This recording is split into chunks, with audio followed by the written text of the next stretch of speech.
아침, 점심, 저녁 삼시세끼를 모두 밥으로 드십니다. 흰쌀밥에 반찬 몇 가지만 해도 한 끼 식사가 또 만들어지죠. 밥심이 있을 정도로 우리나라의 식문화에서는 밥이 굉장히 중요합니다. 하지만 흰쌀밥은 당연히 문제가 되죠. 암 환자에게는 특히나 더 치명적일 수 있습니다. 암으로 인한 사망의 원인은 대부분 무엇인가요? 요즘은 이제 암 사망 생존율 자체가 굉장히 올라갔죠. 이 암 생존율은 일단은 조기암에 의해서 또 이제 작은 수술을 한 갑상선암이나 유방암 수술에 의해서도 5년 이상의 암 생존율은 많이 올라갔습니다. 그렇지만 한 번 암에 걸린 분들이 다시 또 암이 재발되고 전이 되는 분들이 좀 많아지게 됐죠. 자궁암에 걸렸다가 간암에 걸렸다가 또 난수암이 되기도 하고 뼈암이 되기도 하고 전립선암과 뼈암을 차례차례 걸리기도 하고 폐암과 뼈암이 같이 전이가 돼서 걸리기도 하는 일들이 이제 종종 일어나고 있습니다. 그래서 조기 진단으로 인한 초기 생존율, 5년 이내 생존율은 현재 매우 많이 올라갔지만 결국 전이 재발로 인해서 사망률이 굉장히 높아지게 됐는데요. 이것이 의미하는 바는 결국 한 번의 수술, 몇 번의 항암 치료로 인해서 암이 극복되는 것이 아니다. 암은 몸 전체 환경이 바뀌고 나의 생활 습관, 나의 어떤 사고 패턴이 바뀌었을 때 암은 극복할 수 있다라는 것을 이야기해주고 있습니다. 그래서 특정 부위의 암 종양만 떼어내는 국소 질환적인 치료로는 암은 극복할 수가 없게 되는 거죠. 국소 질환이 아니라 내 몸 전체에 특정한 면역력이 떨어지는 그런 환경이었기 때문에 또 스트레스로 인한 자율신경의 불안정으로 인한 문제였기 때문에 암이라는 것은 몸 전체의 환경, 몸 전체의 전신 질환으로 반드시 봐야 됩니다. 그래서 하나의 암 종양 수술을 끝냈다고 해서 그걸로만 다 했다라고 하시면 절대 안 되시고요. 다시는 암이 커지지 않는 몸을 만들어야 되겠다. 여기저기 가도 내 몸에 암의 종양 줄기세포가 혹시 조금이라도 남아있을지라도 환경이 되지 않으면 종양 줄기세포는 커지지 않거든요. 환경이 됐을 때 암 종양 줄기세포가 커지게 됩니다. 그래서 이 환경을 반드시 개선해야 된다라는 것을 의미하고 있습니다. 암 환자 흰쌀밥 먹어도 괜찮을까요? 한국인의 밥상에서 주인공은 바로 밥이죠. 아침, 점심, 저녁 삼시세끼를 모두 밥으로 드십니다. 흰쌀밥에 반찬 몇 가지만 해도 한 끼 식사가 또 만들어지죠. 밥심이 있을 정도로 우리나라의 식문화에서는 밥이 굉장히 중요합니다. 하지만 흰쌀밥은 당연히 문제가 되죠. 암 환자에게는 특히나 더 치명적일 수 있습니다. 왜냐하면 흰쌀밥은 이제 도전 과정에서 껍질을 다 벗긴 거잖아요. 씨눈도 벗겼기 때문에 남은 것은 순수한 전분, 당질밖에 없습니다. 특히 100% 포도당이죠. 비타민, 미네랄, 식이섬유는 다 사라졌기 때문에 영양학적으로 포도당을 먹는 것, 설탕을 먹는 것과 거의 같다고 보시면 됩니다. 그래서 흰쌀밥을 드실 경우 혈당이 급격히 올라가게 되죠. 당지수가 73이 넘기 때문에 매우 높은 지수에 해당이 됩니다. 포도당이 혈액으로 빠르게 쏟아져서 들어가면 일단 당분이 급상승하기 때문에 인슐린이 엄청나게 분비가 돼요. 인슐린은 혈당을 낮추는 호르몬이면서 세포의 성장을 촉진시키는 호르몬이기도 합니다. 정상세포뿐만이 아니라 암세포도 같이 자라게 만들기 때문에 문제가 되죠. 더 심각한 거는 이 암세포가 특히 당을 좋아한다는 겁니다. 암세포는 정상세포에 비해서 10배 이상 많은 당을 소비합니다. 펫 검사 있죠? 바로 이 펫 검사가 이 원리를 이용한 거죠. 방사선 동위원소가 붙은 당을 주입을 해서 당을 많이 먹는 부위를 바로 찾아내는 겁니다. 거기가 바로 이제 암세포가 있는 부위가 되는 거죠. 그래서 흰쌀밥을 먹는다는 것은 암세포에게 모기를 주는 거나 다시 같다고 보시면 됩니다. 그래서 암 환자분들에게 밥 잘 드세요 하시면서 흰쌀밥을 권하는 것은 사실은 모순이 되는 거죠. 그렇게 하면 안 되겠죠. 체력을 위해서라고 하지만 암세포도 같이 에너지를 공급받고 자라게 하게 만듭니다. 그러면 흰쌀밥 대신에 무엇으로 대체를 해야 될까요? 많은 분들이 이미 이렇게 드실 것 같아요. 자연이 주는 그대로의 음식, 과일에 들어있는 자연당, 그리고 채소, 견과류, 통곡식들입니다. 이것들이 진짜 우리 몸에 필요한 밥이 되는 거죠. 이렇게 밥상을 차리면 암세포는 에너지를 많이 받지를 못해요. 암세포는 줄어들고 정상세포는 건강해지게 됩니다. 하나씩 살펴보겠습니다. 암 환자 탄수화물 섭취 어떻게 해야 할까요? 암 환자에게 당이 문제라고 하니까 이제 탄수화물 자체를 굉장히 터부시하는 경향이 있긴 합니다. 하지만 탄수화물은 필요 없는 게 아닙니다. 우리 몸에 특히 뇌에서는 이 포도당을 에너지원으로 써요. 문제는 정제 탄수화물이죠. 흰쌀, 흰 밀가루, 흰 설탕 이렇게 자연에서 벗어난 이렇게 가공된 것들이 문제가 돼요. 자연의 탄수화물은 복합 탄수화물이라서 아주 전혀 다르다고 보면 됩니다. 특히 과일은 자연이 만든 완벽한 탄수화물이죠. 과일의 당은 설탕이나 또 흰쌀의 전분과 아주 다릅니다. 과당과 포도당이 적절히 섞여 있고 무엇보다 식이섬유와 수분이 함께 있습니다.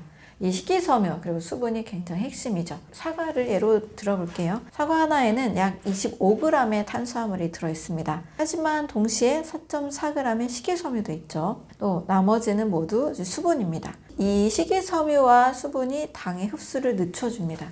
사과를 먹으면 당이 서서히 혈액으로 들어가게 되고요. 혈당이 서서히 올라갑니다. 혈당이 오르긴 오르는데요. 많은 분들이 혈당 올라서 과일 나빠요 이렇게 얘기하는데 문제는 혈당이 오르나 이것이 인슐린 분비에 영향을 주고 췌장을 손상시키는 혈당이 아니라는 겁니다. 인슐린 분비도 급격히 올라가지 않아요. 사과의 당지수는 36밖에 되지 않아요. 73 정도의 흰쌀밥에 비해서 절반도 되지 않습니다. 현미라고 해도 55밖에 안 되기 때문에 현미보다도 훨씬 낫습니다. 거기에 이제 사과에는 크리세틴도 있고요. 펙틴, 비타민C, 칼륨 이런 것들이 모두 다 같이 들어있죠. 단순히 이제 에너지, 당만 제공하는 게 아니고요. 항산화, 해독, 또 면역까지 올리는 아주 다양한 효과들이 있습니다.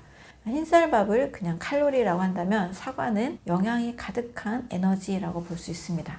바나나도 한번 살펴볼게요. 바나나는 과일 중에서도 탄수화물이 많은 편이긴 해요. 중간 크기 바나나 하나에 약 27g의 탄수화물이 있습니다. 하지만 3.1g은 식이섬유가 있고요. 수분도 있고요. 비타민 B6, 칼륨, 마그네슘 이런 것들이 풍부합니다. 특히 이제 칼륨 같은 경우는 혈압을 조절해주죠. 근육 기능을 도와주고 부종도 줄여줍니다. 또 바나나에 들어있는 이 당분은요 저항성 전분이에요. 그래서 장내 유익균의 먹이가 되고 인슐린에도 큰 문제가 없고 장 건강도 개선시켜줍니다. 베리류 같은 경우는 탄수화물은 매우 적죠. 하지만 항산화 물질이 아주 풍부합니다. 블루베리 한 컵에는 21g 정도의 탄수화물이 있는데 그 중에 3.6g의 식이섬유와 매우 많은 양의 안토시아닌이 들어있습니다. 이 안토시아닌은 아주 강력한 항산화 물질이죠. 암세포의 성장을 억제합니다. 혈관 생성도 막고 전이를 억제해주는 효과가 있습니다. 또 베리류 과일을 먹는 것은 에너지를 얻으면서 동시에 항암제도 먹는 그런 효과가 있습니다. 오렌지나 자몽 같은 감귤류도 매우 훌륭한 과일이 될 수가 있습니다. 비타민C가 일단 풍부하죠. 헤스페리딘 같은 플라보노이드가 또 혈관도 보호해줍니다. 또 자몽에 들어있는 그 쓴맛, 나린진 같은 경우는 간의 해독 효소를 활성화시켜줍니다. 포도의 레스베라트롤은 강력한 항암 물질을 같이 가지고 있습니다. 과일을 주식으로 먹을 수 있냐라고 묻는 분들이 계시는데요. 한 끼 식사로 충분히 가능합니다. 특히 아침 식사를 과일로 선택하면 매우 좋은 건강한 선택이 될 수 있습니다. 과일을 두세 종류를 충분히 아침 식사로 드시게 되면 에너지도 얻을 수 있죠. 비타민, 식이섬유, 미네랄, 파이토케미컬, 효소까지 너무 많은 영양을 섭취할 수 있습니다. 여기에 소화 효소도 필요가 없죠. 소화도 좋고요. 몸도 가볍고 또 피곤도 사라지고 혈당 문제도 사라집니다. 상담을 받은 분들이 과일 식사를 하시면서 꾸준히 하시니까 오히려 혈당이 떨어졌다. 한 105, 110까지 갔던 분도 90 정도로까지 아주 안정적인 혈당으로 떨어졌다는 얘기를 많이 해주십니다. 중요한 것은 과일 먹는 방법이에요. 앞에서도 말씀드렸듯이 절대적으로 통째로 드셔야 됩니다. 통째로 씹어 드셔야 돼요. 껍질째 천천히 즙을 내거나 갈아서 벌컥벌컥 드시면 안 됩니다. 식이섬유도 씹으면서 드시게 되면 이 식이섬유도 온전히 드실 수 있고 혈당도 천천히 올라가고 에너지도 얻을 수 있고 다양한 너무 좋은 효과들을 얻을 수가 있습니다. 밥을 꼭 먹어야 하는 암 환자는 어떻게 할까요? 네, 흰밥은 밥은 주의해야 되지만 다른 모든 곡식들을 완전히 끊을 필요는 없습니다. 특히 한국인들에게 밥은 정서적으로 굉장히 중요한 거죠. 밥심으로 사니까요. 하지만 이제 흰쌀밥 대신에 통곡식을 드시면 좋습니다. 통곡식은 흰밥과 함께 완전히 다른 음식이라고 보시면 돼요. 일단 현미를 한번 살펴볼게요. 현미는 벼에서 겉껍질만 벗긴 쌀이에요. 그래서 겉껍질 미강이나 씨눈이 그대로 같이 있습니다. 현미에 있는 많은 영양소가 바로 여기에 집중이 되어 있죠. 비타민 B군, 비타민 E나 미네랄, 식이섬유나 항산화 물질이 모두 이 겉껍질과 씨눈에 있습니다. 그래서 탄수화물이 소화될 때 소화가 잘 되는 그런 영양소들이 같이 복합적으로 붙어 있습니다. 또 현미 한 공기 약 195g에는 식이섬유가 3.5g 정도 들어있어서 흰쌀밥에는 거의 없거든요. 한 0.6g 정도 있는데 6배가 넘는 양이 들어있습니다. 바로 이 식이섬유가 식후 혈당 상승을 낮춰주는 거죠. 현미의 당지수는 55예요. 그래서 흰쌀 73보다 훨씬 낮습니다. 같은 양을 먹어도 혈당 반응은 완전히 다르게 되는 거죠. 특히 현미에는 감마 오리자놀이라는 특별한 성분이 있는데요. 이게 바로 콜레스테롤을 낮춰주고 갱년기 증상도 완화해주고 항산화 작용해줍니다.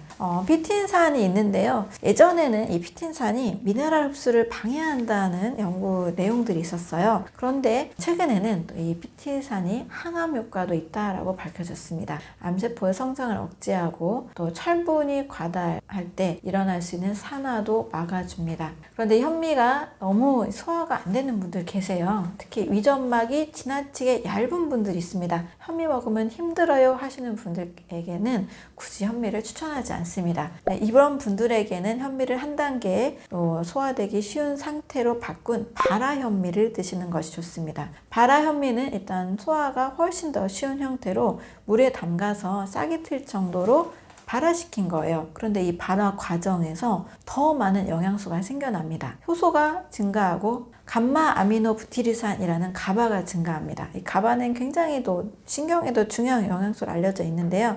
신경을 안정시켜주는 역할을 해줍니다. 혈압도 낮춰주고 숙면을 도와주는 성분이기도 해요. 그래서 유전막 약한 분들, 소화력이 약한 분들은 발화 현미를 드시는 것이 훨씬 더 현미에 비해서 소화적인 측면이나 영양적인 측면에서 더 좋습니다. 또 흑미도 섞어 드시는 분들 계시는데요. 이 검정색 이 성분에 안토시아닌이 많이 들어 있습니다. 겉껍질이 검은 보라색인 이유가 바로 안토시아닌 때문이에요.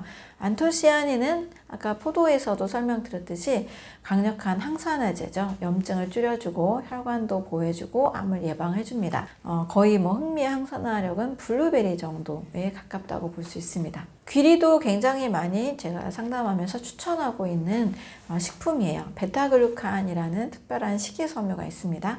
이 베타글루칸 덕분에 콜레스테롤도 떨어지고 혈당도 떨어지고 면역력은 올라가고 장 건강에도 매우 좋습니다. 특히 귀리에는 쌀에 비해서 단백질 함량이 좀 높은 편이에요. 그래서 근육 건강에 도움이 됩니다. 만약에 오트밀을 하루 점심이나 저녁에 식사로 드실 경우 포만감도 오래가고 혈당이 안정적으로 유지가 됩니다. 퀴노아는 단백질이 정말 풍부한 곡식이에요. 무려 9가지 필수 아미노산이 모두 다 들어있습니다. 여기에 이제 철분이나 마그네슘, 망간도 굉장히 풍부하죠. 특히 퀴노아는 글루텐이 없어서 글루텐 불내증이 있는 분들에게도 아주 안전하다고 볼 수 있습니다. 샐러드나 이제 볶음밥 대용으로도 매우 좋습니다. 보리에도 베타글루칸이라는 식이섬유가 굉장히 많습니다.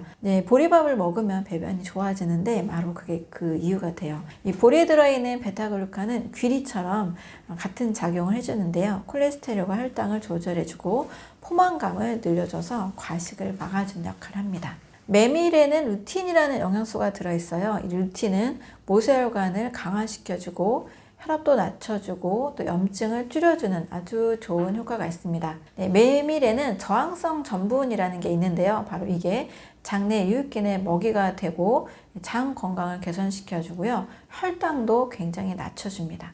메밀면이나 메밀묵, 또 메밀전으로 다양하게 드실 수가 있습니다. 통곡식을 잘 드시는 방법은 바로 잡곡밥이에요.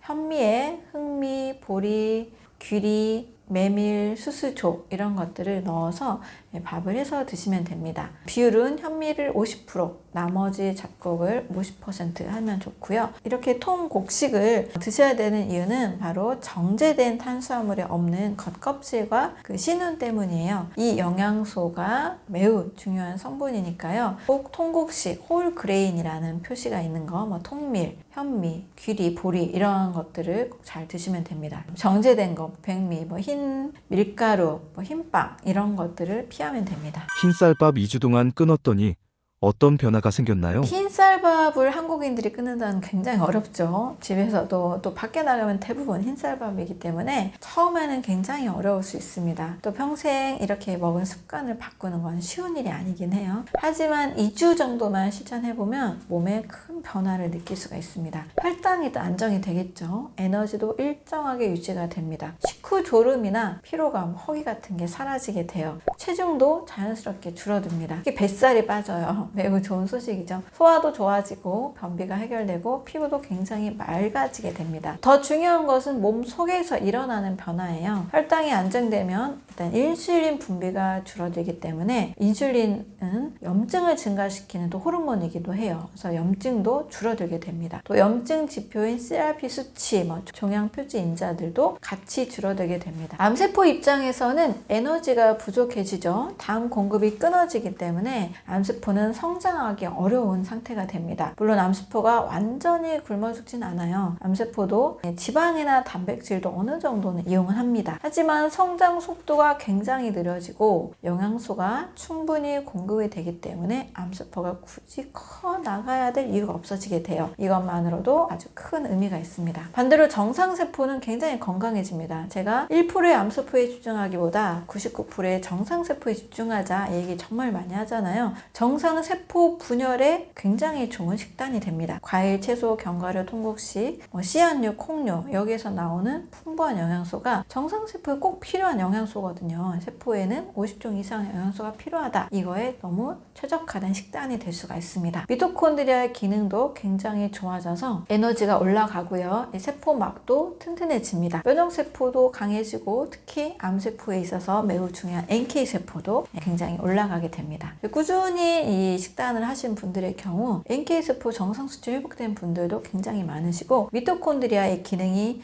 세포 기능 점수에서 올라간 분들도 굉장히 많습니다. 또 장 건강도 크게 개선이 돼요. 일단 장이 편안해야 돼요. 일단 장이 정말 이 면역력이 매우 중요한데요. 일단 식이섬유가 늘어나면서 장내 미생물도 변하게 돼요. 유익균이 증가하고 유해균이 줄어들게 됩니다. 장 점막이 회복이 되고 장 면역력이 올라가게 돼요. 전체적으로 장이 좋아지면 간도 좋아지고요. 두뇌 쪽, 머리 쪽도 전체적인 혈액순환도 매우 좋아지니까 전체 건강이 좋아진다라고 볼 수 있습니다. 간 기능도 같이 매우 좋아진다고 보시면 돼요. 일단 이렇게 드시면 독소가 줄어들잖아요. 몸에 독소가 안 들어오기 때문에 처리해야 되는 해독 독소가 줄고 해독에 필요한 영양소는 풍부하게 공급이 됩니다. 간 기능이 전체적으로 회복이 되죠. 그러면서 해독력이 더 올라가고 피부도 좋아지고 전체적인 컨디션, 에너지도 굉장히 올라가게 됩니다. 또 항암 치료를 받는 분들의 경우는 효과가 더 극적일 수 있어요. 일단 부작용도 상당히 줄어듭니다. 오심, 구토, 설사도 줄어들고 백혈구의 회복 속도도 굉장히 올라가게 됩니다. 체력이 올라가면서 일단 항암 치료를 견딜 수 있는 컨디션이 되기 때문에 항암 치료 시 건강한 식단을 하는 것은 매우 중요하다고 볼 수 있습니다. 암 환자가 꼭 과일을 먹어야 하는 이유가 있나요? 과학자들이 질병에 있어서 좋은 성분들을 매년 연구하고 또 밝혀냅니다. 새로운 항산화 물질, 파이토케미컬 같은 이런 항산화 물질의 작용 기전들이 계속 밝혀지고 있습니다. 우리가 아는 것은 매우 적은 수예요. 아주 빙산의 일각 정도죠. 과일 속에는 아직도 이름을 부여받지 못한 수천 가지, 수만 가지 물질들이 들어있다고 볼 수 있습니다. 예를 들면 사과를 한번 볼게요. 우리는 사과에 비타민 C다, 퀘르세틴, 펙틴, 유기산 이런 것들이 들어있다는 걸 알고 있죠. 하지만 사과에는 최소 수십, 수백 가지의 이 파이토케미컬이 들어있습니다. 폴리페놀만 해도 사실은 수십, 수백 종이에요. 각각 다 어떤 작용을 하는지, 어떻게 상호작용하는지 다 밝혀진 게 아닙니다. 베리류도 굉장히 복잡한 과일이에요.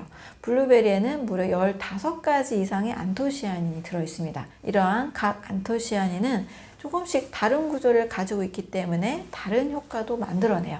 어떤 거는 뭐 뇌 건강에, 어떤 건 눈 건강, 어떤 거는 혈관 건강에 더 특화가 되어 있습니다. 근데 이것들이 함께 작용할 때의 시너지는 아직 다 완전히 이해된 건 아닌 게 되겠죠. 또 감귤류의 플라보노이드도 마찬가지예요. 오렌지에만 해도 60종 이상의 플라보노이드가 들어있습니다. 뭐 헤스페리딘, 나린게닌, 탄게레틴, 뭐 노빌레틴, 여러 이름도 굉장히 생소하죠.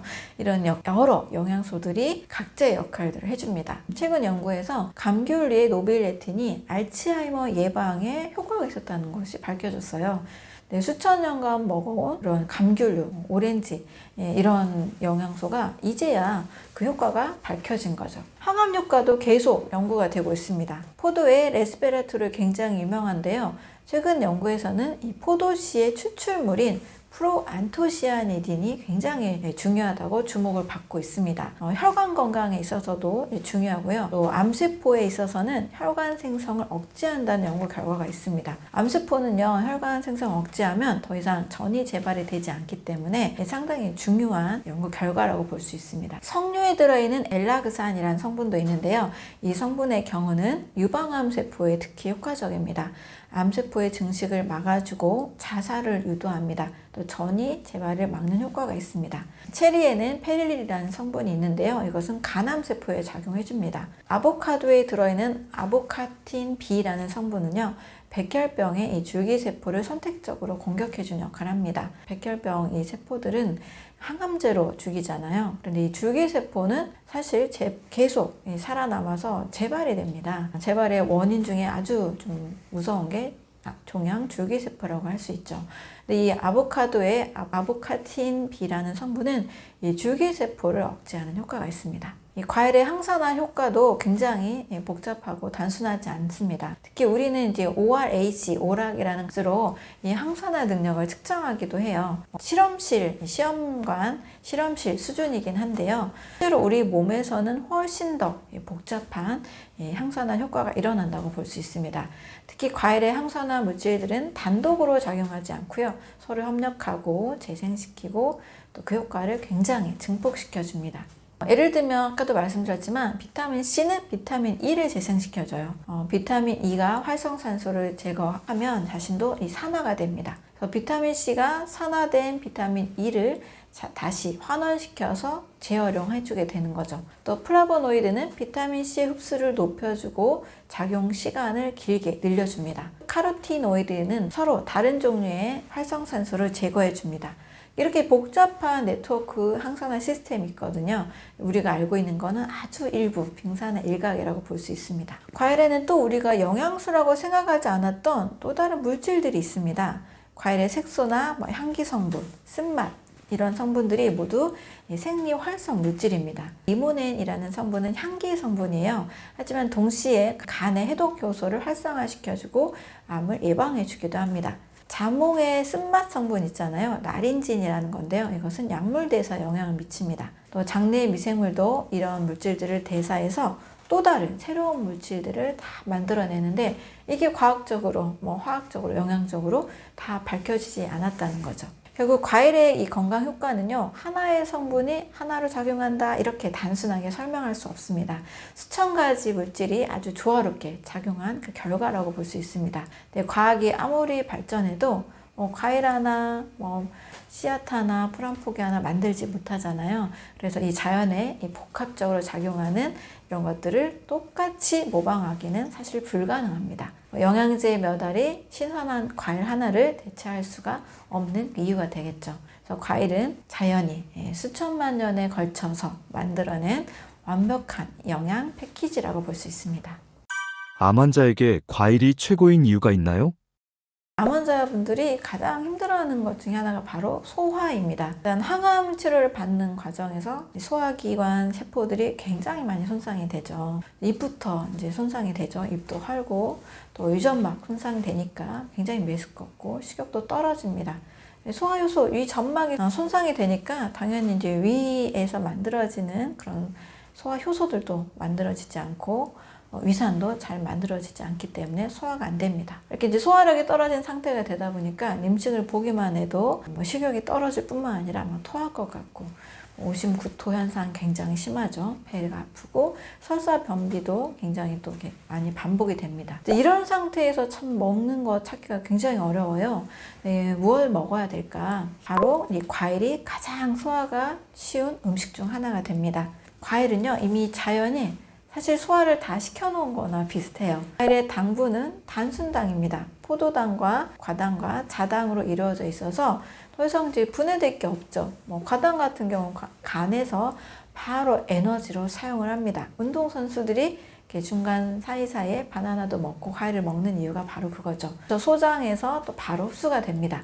복잡한 탄수화물을 분해하는 과정이 필요가 없기 때문에 소화효소도 굉장히 절약되고 에너지도 굉장히 절약이 됩니다. 또 과일은 수분이 엄청 많죠. 수분이 많으면 사실 소화하는데 굉장히 복잡하지 않죠. 위에서 음식물을 분해하고 섞는데 바로 이제 물이 필요하기 때문입니다. 수박이나 멜론 같은 경우는 거의 수분이 90% 이상이죠. 그냥 물 마시는 효과와 거의 같습니다. 또 이 수분에는 굉장히 많은 영양소가 같이 함유되어 있는 고급 수분이라고 볼 수 있습니다. 과일의 식이섬유가 또 굉장히 중요한 역할을 하죠. 과일의 식이섬유는 채소의 식이섬유와 완전히 다릅니다. 채소의 셀룰로스 식이섬유는 굉장히 거칠고 단단해요. 하지만 과일의 식이섬유는 팩틴처럼 부드러운 형태입니다. 위장에 강한 자극을 주지 않아요. 그러면서도 장 운동을 도와줍니다. 특히 과일이 익을수록 이 식이섬유가 더 부드럽게 바뀌거든요. 바나나, 파파야, 멜론 같은 이런 과일들은 소화 기능이 아주 약한 사람들도 잘 소화시킬 수 있습니다. 또 과일에는 이미 소화 효소까지 들어있어요. 파파야의 파파인 이런 것들이 단백질을 분해하죠. 파인애플의 브로멜라인도 마찬가지예요. 이 효소들이 소화를 돕습니다. 고기를 먹고 소화가 안 될 때 파인애플을 먹으면 속이 편해지게 되죠. 그리고 키위의 액티니딘 같은 경우도 단백질 소화를 돕습니다. 키위 하나를 먹게 되면 소화제가 사실 필요가 없는 거죠. 만약에 드신다면 과일을 키위나 파인애플을 먼저 드시고 고기를 드시는 것이 훨씬 더 예방 차원에서 좋습니다. 과일은 위산 분비도 자극하지 않습니다. 매운 음식이나 기름진 음식을 먹게 되면 속이 좀 불편하잖아요. 위산도 과하게 나오기가 쉽습니다. 하지만 대부분의 과일은요, 위에 부담을 주지 않아요. 특히 알칼리성 미네랄이 매우 풍부합니다. 그래서 위산을 중화시켜주죠. 또 몸의 산성 체질도 알칼리 체질로 바꿔줍니다. 단 이제 너무 신맛 과일이죠. 감귤류나 사과나 파인애플 같은 지나치게 신맛이 강한 과일들은 위험이 심한 분들의 경우는 사실 좀 주의해야 됩니다.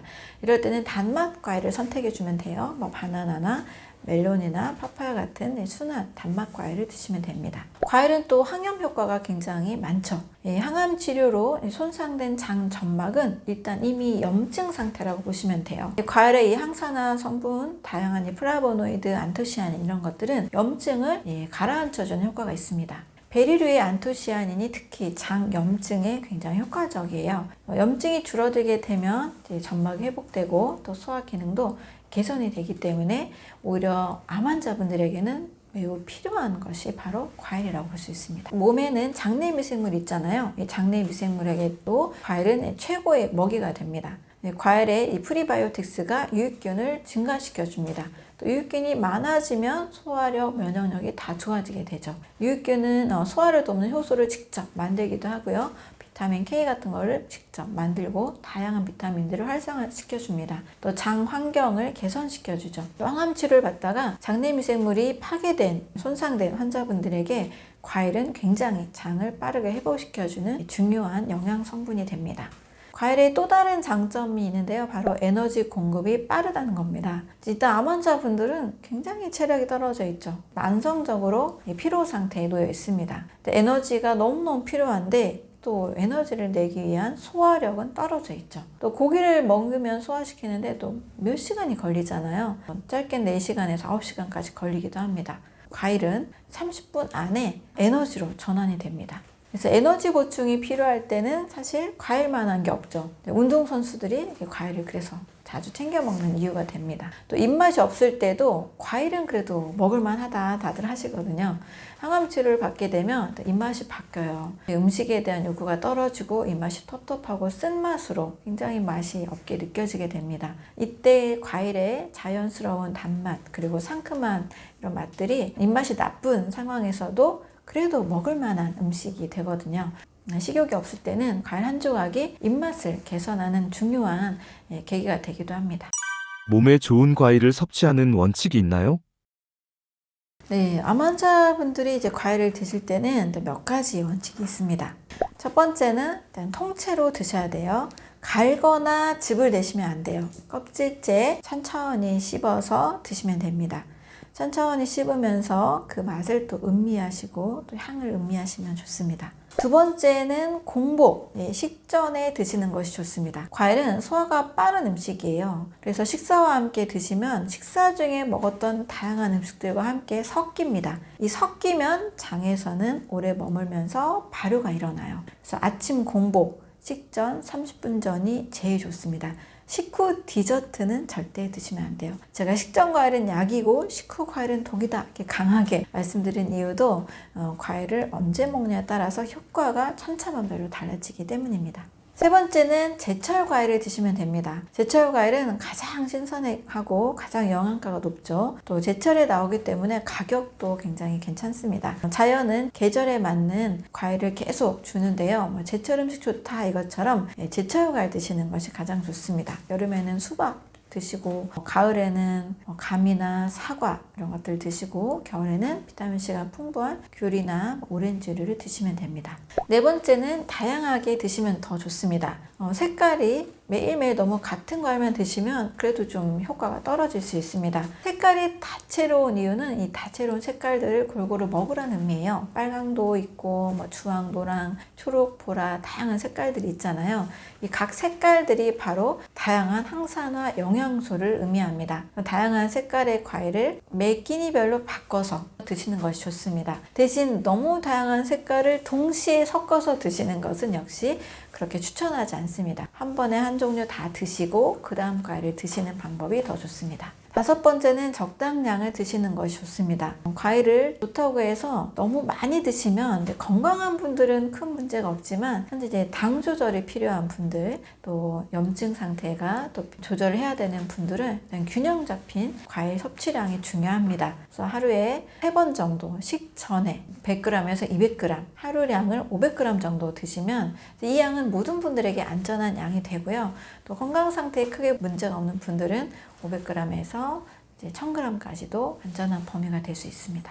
여섯 번째는 일단은 유기농을 선택하시는 것을 권해드립니다. 농약 걱정도 없고 왁스칠도 안 돼 있고 영양가도 훨씬 더 높습니다. 농약이 많이 있는 과일, 딸기나 포도 같은 이런 과일들은 최대한 유기농으로 선택하시고 그래도 농약이 적은 과일들도 있죠. 파인애플이나 멜론 같은 아보카도 이런 과일들은 일반 과일로 구매해도 괜찮은 방법이 될 수가 있습니다. 암 환자 과일 섭취 걱정된다면 어떻게 하면 될까요? 과일은 자연이 준 항암제다라고 먼저 말씀을 드립니다. 과일을 두려워할 이유가 없어요. 과일의 당은 설탕이 아니에요. 정제당도 아닙니다. 액상과당이 아닙니다. 과일은 당분도 있으나 그와 함께 식이섬유, 비타민, 미네랄, 항산화물질, 효소 굉장히 다양한 영양소를 제공해주는 완전 식품입니다. 그래서 간에도 좋고요. 장도 깨끗하게 해주고 소화도 올려주고 면역력을 올려주는 완전 식품이 될 수가 있습니다. 수많은 연구들이 과일과 암 예방의 상관관계를 증명해 주거든요. 하버드 대학에서 대규모 연구를 통해서 과일을 많이 섭취한 사람이 암 발생률이 훨씬 낮았습니다. 암에 걸린 후에도 과일 섭취를 유지한 경우에는 생존율이 많이 올라가게 됩니다. 제가 암 환자분들에게 상담하면서 과일 섭취를 권하고 있는 이유가 바로 항암 성분이 있기 때문입니다. 과일은 절대 독이 아니고요. 바로 약이 됩니다. 그래서 아침에 일어나서 첫 식사로 신선한 과일을 드시면 아주 좋습니다. 사과 한 알, 바나나 한 개, 또 베리류 한 컵. 하루를 시작하는 하루 루틴, 아침 루틴이라고 할 수 있습니다. 이렇게 드시게 되면 몸도 가벼워지고 에너지가 생기고 아주 소화도 편하고 면역력도 올라가게 됩니다. 아이들의 경우에는 감기 안 걸리는 아이들, 키가 쑥쑥 자라는 아이들로 만들어주거든요. 결론적으로 과일은요, 자연이 수천만 년에 걸쳐서 만들어낸 완벽한 영양식품입니다. 사람이 만든 어떤 약도, 어떤 영양제도 이 과일이 가지고 있는 그런 복잡한 영양 성분들, 완전한 이 시스템을 따라가기가 매우 어렵습니다. 그래서 과일을 드신다는 것은요, 우리 몸의 자연 치유력을 올라가게 하고 면역력을 올라가게 하는 진짜 항암 식사가 될 수가 있습니다. 암 환자 견과류 섭취 괜찮을까요? 네, 견과류는 아주 작지만 강력한 영양제라고 할 수 있습니다. 견과류 한 줌 약 25g 정도 드시면 일단 탄수화물, 단백질, 지방 세 가지를 다 드시는 효과가 있고요. 비타민, 미네랄, 그리고 항산화 성분까지 굉장히 많이 들어있습니다. 포만감도 아주 좋고요. 혈당 문제도 없고 건강에 아주 좋은 영양제라고 할 수 있습니다. 아몬드 약 23알 정도 28g에는 단백질 6g, 식이섬유 3.5g, 비타민 E가 무려 7.3mg 정도 들어있고요. 마그네슘도 76mg 정도가 들어있습니다. 지방이 무려 14g인데요. 거의 절반이잖아요. 그런데 이 아몬드의 지방은 단일 불포화 지방산이에요. 심장 건강, 또 혈액에도 아주 좋습니다. 탄수화물은 6g 정도라서 혈당 지수는 너무 낮죠. 거의 측정할 수 없는 0에 가까운 수치입니다. 그래서 아몬드를 드셔도 혈당은 거의 올라가지 않으니까요. 아몬드 간식이나 또 식사 중에 꼭 같이 드시면 좋습니다. 호두는 오메가3가 굉장히 풍부한 견과류예요. 호두 28g에는 알파 리놀렌산이 무려 2.5g이나 들어있습니다. 알파 리놀렌산은 식물성 오메가3로 알려져 있죠. 체내에서는 일부가 EPA나 DHA로 전환이 됩니다. 이 오메가3 같은 경우는 강력한 항염물질이죠. 염증을 줄여주는 역할을 합니다. 혈관도 보호해주고 뇌 건강을 지켜주는 역할을 해요. 그래서 호두에 들어있는 폴리페놀 성분은 또 항산화 작용, 항염 작용을 해줍니다. 네, 캐슈넛 같은 경우는 또 굉장히 부드럽고 다른 견과류에 비해서 좀 더 먹기가 쉬운 달콤한 맛이 같이 있죠. 먹기 쉬운 견과류에 속해서 굉장히 좋습니다. 굴이나 마그네슘, 망간도 굉장히 풍부해요. 뼈 건강에도 좋고요. 에너지 대사를 도와줍니다. 피스타치오 같은 경우는 루테인과 제아산틴이 많아서 눈 건강에 좋은 견과류로 알려져 있습니다. 브라질너트 같은 경우는 셀레늄이 굉장히 풍부하죠. 브라질너트 하나에 하루 권장량의 무려 137%나 되는 셀레늄이 들어있습니다. 셀레늄이 꼭 필요한 분들은 꼭 같이 브라질너트를 하루에 하나나 두 알 드시면 좋습니다. 이 셀레늄은 강력한 항산화 미네랄로 알려져 있죠. 면역 미네랄로 알려져 있고요. 이 성장에도 관련된 좋은 성분입니다. 면역력을 올려주고 갑상선 기능과 성장에 좋은 미네랄, 또 남성분에게도 필요한 미네랄 알려져 있으니까요. 이 견과류 꼭 같이 챙겨 드시면 좋습니다. 땅콩은 견과류로 많이 오해하시는 분들이 계시는데요. 사실 뿌리 줄기 식품입니다. 특히 이제 땅콩 같은 경우에는 재배 과정에서 아플라톡신이라는 곰팡이 오염이 굉장히 쉬운 식물이에요. 땅콩을 재배하시는 분들이 곰팡이 오염돼가지고 농사 날렸다는 분들이 계시는데요. 그 유통 과정에서도 아플라톡신 오염이 굉장히 쉬운 식품이기 때문에 일단 건강을 크게 신경 써야 되는 암 환자분들에게는 추천하지 않습니다. 그냥 드시지 않는 것이 안전하다고 보고요. 대신 이제 건강하신 분들의 경우에는 정말 유기농으로 안전하게 재배했다 하는 정도로 드시거나 요즘 유행하는 땅콩버터 있는데요. 그런 형태로 아플라톡신 오염이 없는 것으로 드시면 괜찮을 수 있습니다. 씨앗류도 굉장히 추천하는 영양소입니다. 견과류와 비슷한 영양소를 제공하고 있죠.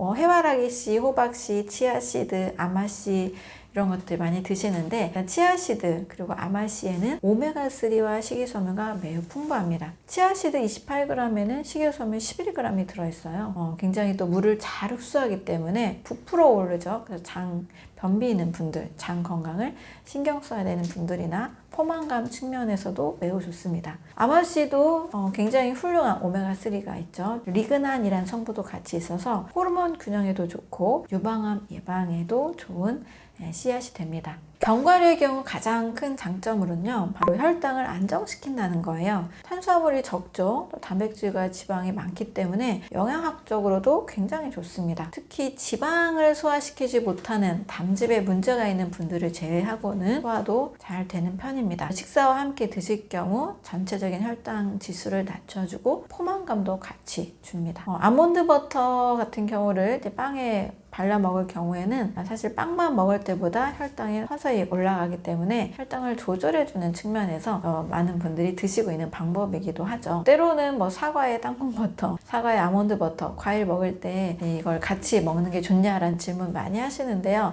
굳이 과일 드실 때 과일의 혈당 문제가 심각하지 않기 때문에 굳이 같이 안 하셔도 되긴 합니다. 그리고 과일의 영양소를 온전히 흡수하기 위해서는 저는 일단 과일만 드시는 것을 추천을 하긴 합니다. 그렇지만 과일을 너무 안 드시는 분이 땅콩버터, 아몬드버터 같이 먹으면 과일 잘 먹어져요 한다라면 일단 드시는 것이 그래도 좋다라고 말씀을 드립니다.